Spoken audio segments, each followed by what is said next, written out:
CMDRFനെ പറ്റി ചില തെറ്റായ വാർത്തകൾ വരുന്നുണ്ടെന്നുള്ളത് ശരിയാണ്.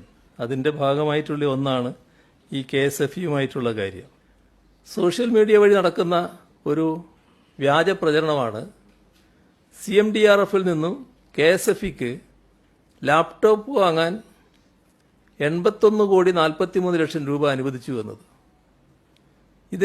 ഈ പ്രചരണം പല രീതിയിലാണ് സോഷ്യൽ മീഡിയയിൽ നടക്കുന്നത്. ഇത് തീർത്തും തെറ്റായതും ജനങ്ങളെ തെറ്റിദ്ധരിപ്പിക്കാൻ വേണ്ടി ബോധപൂർവം നടത്തുന്നതുമായ പ്രചരണമാണ്.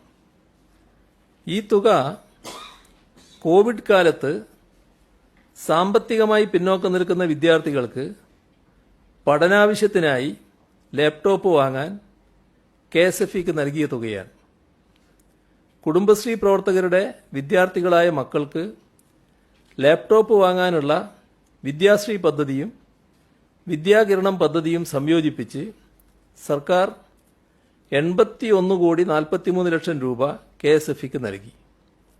ഇതുവഴി ആകെ 47,673 വിദ്യാർത്ഥികൾക്ക് ലാപ്ടോപ്പുകൾ ആ ഘട്ടത്തിൽ നൽകാനുമായി. ഇതാണ് വസ്തുത.